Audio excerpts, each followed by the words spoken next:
thank you so much for joining in today. I'm so excited to be kicking off this little rebrand that I have done and bring on some of my favorite guests that I love talking to that I hope you guys love listening to. So for my first, I'm so excited to have today somebody who I've had the honor of interviewing in the past, and she's on a new journey in life. I've talked to her through several of her adventures, and I feel like today she's here as a new woman. If you read her book, The Next Chapters. Welcome, Jana Kramer. Hello.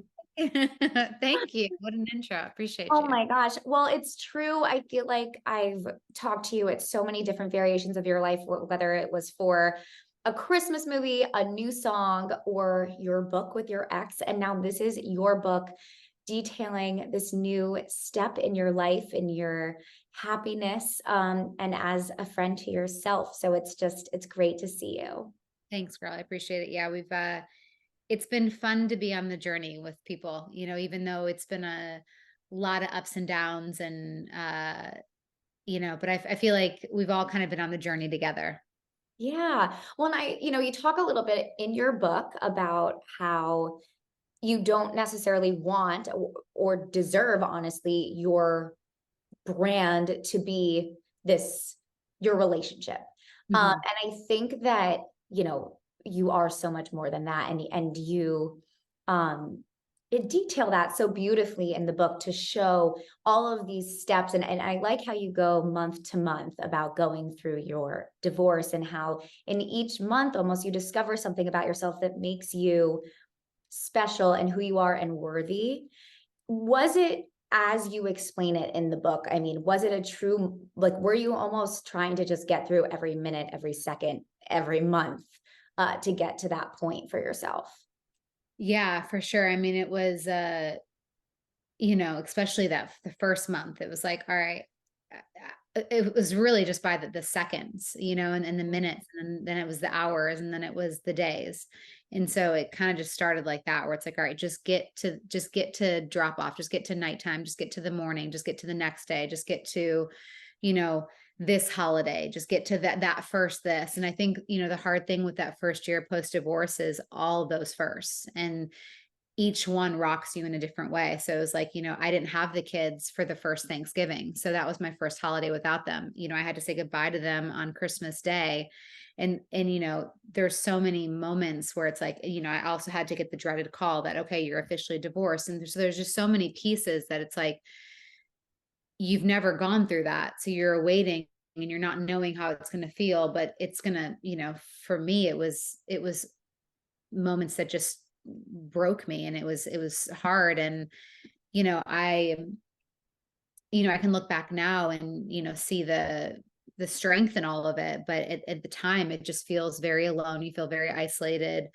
And while you're seeing things on Instagram with people's families and all your friends and their families, it's just a very it's an isolating thing. And at the end of it too, or the beginning of it, you have those people that are there supporting you and right there by your bedside, essentially, wiping the tears and throwing your tissues away. But then that kind of starts to fade away too. And then it's like, all right, now I have to start picking the pieces up myself, because now everyone's kind of going back to their thing, and I've got to get up. And so yeah, I think it was definitely, that's why I wanted to show that throughout the book and do the more of the year diary, because it really truly is just a month to month thing, and or day to day and then a month to month thing.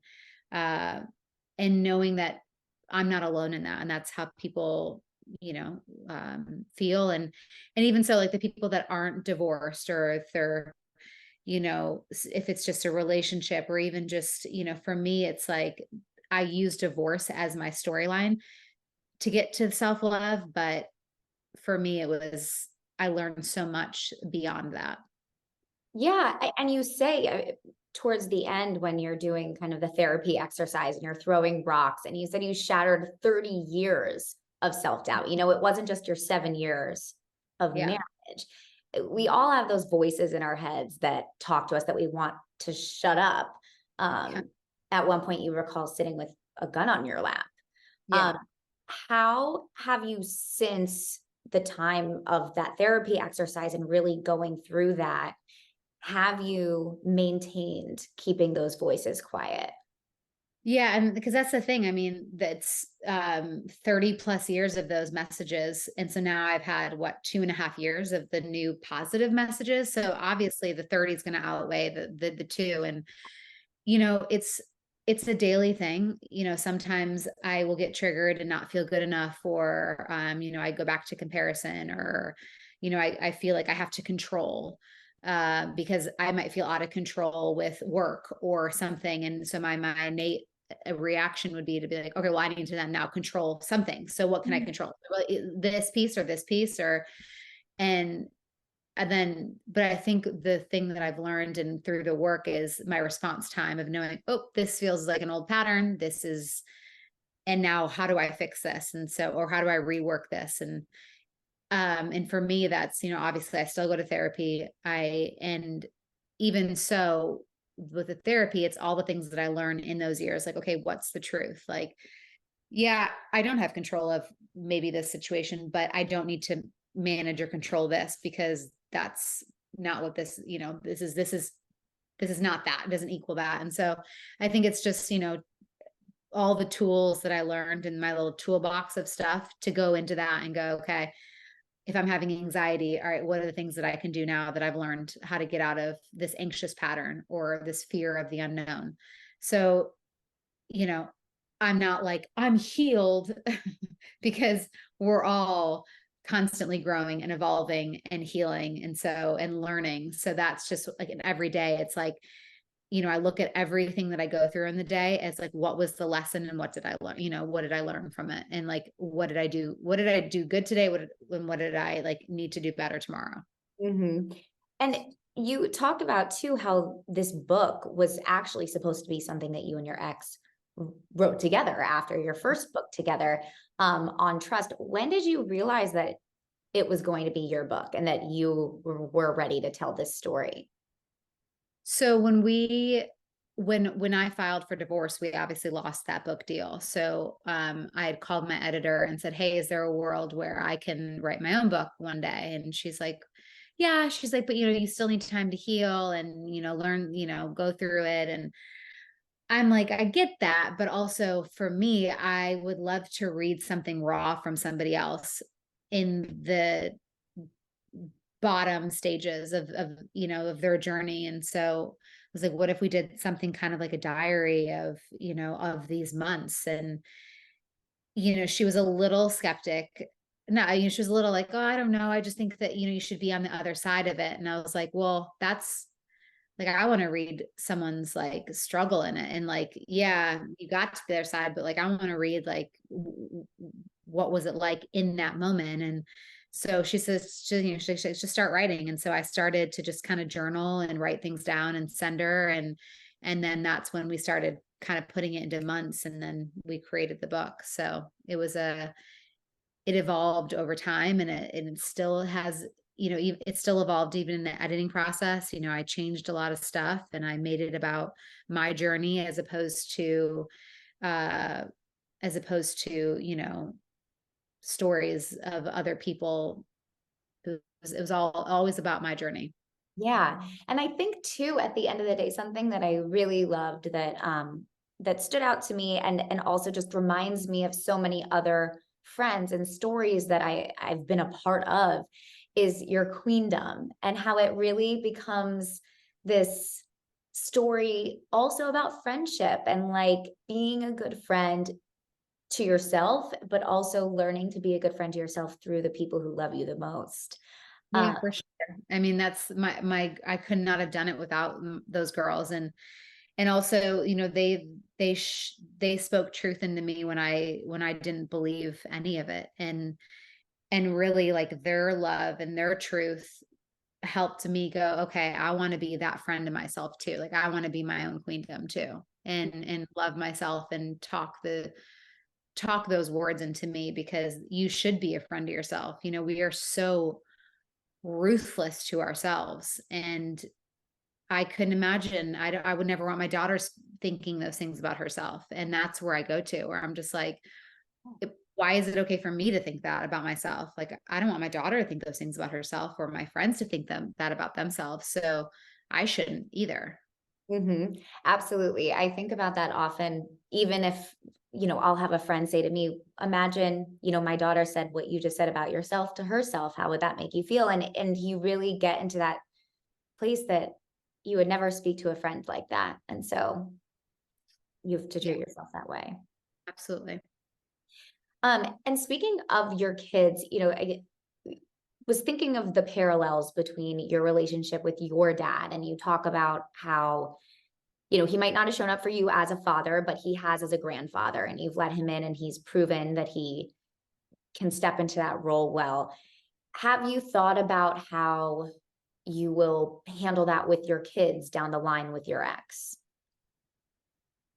Yeah, I mean, I think what my ex and I are doing now is, we're showing them that we can be great friends and that when they get to the point where they start to Google or read or anything, we'll have the conversations with them, but it we want to also keep it light where it's like, the situation we have right now and our co-parenting is amazing and I respect him, he respects me probably more than we ever have in any of our in our relationship together.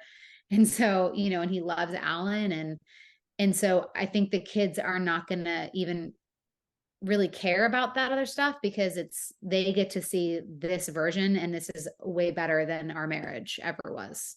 Yeah. Well, it's like how you said with the ampersands, like two things can Yeah. be true at the same time. You be a Yeah. shitty husband, you be a good dad. Yeah, exactly. Exactly. I'm like, you weren't the best husband you know, and you're a good co-parent and Yep. you're great. So great. Yep. Exactly. Um, do you have regrets? Do you regret not leaving sooner and experiencing this freedom earlier? Or do So I you? definitely think that I've gone back and forth. I went a little back and forth with that in the book about regretting. I wish I would have, but I don't personally have a regret. Now, if I look back, I'm like, damn, I wish I should have, you know what I mean? I definitely should have left then, but I would have still regretted not knowing if I would have gotten a different version or if it wouldn't have changed. And I now know that I walked away going, without a speckle of doubt, I know that we would have never been able to make this marriage work because I tried everything. We tried everything. And so I was able to walk away with clarity as opposed to walking away when I first found out and not knowing, well, shoot, he might have changed. And through that too, I don't know if I would have been able to be who I am today if I didn't go through those 7 hard years with him. Uh, because I think I had to go through all that to really have my full on breakdown at the end to fix everything else inside of me. Right. Well, and then at the end of, the rainbow, who knows if Alan would have been there and ready at that point Exactly. either. Exactly. I think the timing of it all, comes together perfectly. And, if I would have met him 7 years ago, I probably would have repeated some of the same stuff. You talk about that, that your therapist called starving. Like when you had first kind of started getting back out there and dating, you were looking almost for the same things because you just didn't really know fully yet what you wanted and who you wanted to be with. How did you know when you met Alan that you weren't in that place? Because before I met him, I was so okay being alone. And I was also in such a good place of knowing I'm actually okay and I'm loved whether I'm with a man or not. Mhm. It was just there was such a peace around that, which I've never had peace around that. It was always like, oh my God, I'm going to be alone forever and I'm never going to be loved. And it's like, no, I actually have a lot of love. I've got my kids' love. I've got my friends' love. And like, I don't need the love of a man. And that Mhm. was like, oh, that felt weird. You know what I mean? But it was like, but it was, I loved it. It was like, oh, finally, like this is what people talk about all the time. And so that's like when it came around, that's why I was even in the beginning kind of like, no, I'm good. And I kind of, just didn't really continue the conversations as frequently with him because I was just such in a good place. And then, but he just kept kept texting. And then I was like, all right, I'll be on a date with you, I guess. Oh my gosh. And then what did he do to win you over completely? I mean, it was one of those moments where I was just at the second he turned around, it was like a freaking Christmas movie. It's like we were in the one hotel in Nashville and it was like Christmas lights and the trees, and he like has this like, dashing like pea coat on. He turns around. I'm like, well, I'm screwed, I This was is like, not what I signed up for. oh, I was like, well, that was fun being single. Like, I was like, here we go again. But did you feel that like immediate, you talked a little bit in the book about a therapy session where you pulled like sheets of like what you wanted with words Yeah. written and the safety and happiness. Did you feel that immediately with him, or did you allow yourself kind of the slow roll?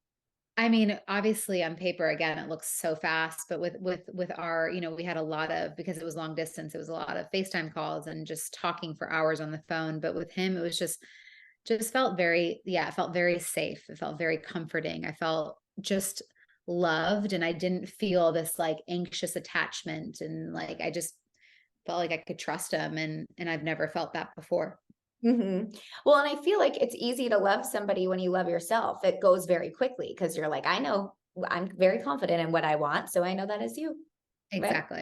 Yep. Absolutely. Did you feel like it was scary to trust yourself again within a relationship? Oh, for sure. And that's like my third book. I'm thinking, I'm Oh like, yeah. in the beginning, it was very hard to go. I told my therapist, I was like, something has to be happening. Like I have to be dying from cancer or something. Cause I'm like, I don't get the happy ending. You know what I mean? I was like, I don't know how to accept this. Like, I don't know how to not have a shoe drop, or like Right. have some explosion, or like have this tension, or like this almost feels like not normal to me. And it felt at times like I was anxious, but I had nothing to be anxious about. It was just, I was just so not used to it. And so it was, that piece was, so it was a lot about entering a new season of, trying to accept the goodness and to be appreciative of it, and just in that piece. But it took a minute to really settle in. Like, I know I deserved it, but it just didn't feel it. It was hard to let it really sink in. Again, the ampersand, like the two sides of it, like it's the truest thing. Yeah. Um, and you're like a three-part episode coming out with Mike on your podcast. One of the episodes has already come out. The decision to kind of sit down and go through things with him, how did that come to be? So I just thought that it would be something we'd been talking about for a little bit. He's never come out and said anything. And I wanted, because what I didn't want to happen was, I knew stories would come out, but because of the place that we're in, I just didn't want the book to be about him. I wanted the book to be about me. And, Yeah. you know, and the fact that, he supported me in this journey in the book and everything, I just thought it was an important piece to let him have a voice with it too. And, um, let him say anything that he wants to say about it, because it is a piece of his story too. Mhm. So, but the fact that he was so supportive really meant a lot, given that, a lot of the book was about him too. Mhm. Stories, at least. We have Right. time for one more question, Allie. Amazing. Perfect. So I wanted to ask you, Jana, what what do you do now that was maybe different from before to unwind, to get back to yourself and get back to, even though you're in a relationship, even though you're pregnant, you have the kids, to just be your bestie? Yeah. So, I mean, I still am obsessed with my therapist, and I still meet with her, twice, every 2 to 3 weeks. Because it's important, because again, like there's things that are going to come up, and there's emotions. Like I said, like I'm still, still learning, still growing, still going to have things that come up. And so I just think to know that, and to be on the forefront of all of that, and to just keep doing the work, because that's the important piece. And that's the more I do it, the more I believe it, the more I feel it, the more it sinks in, and the more that it becomes a regular thing.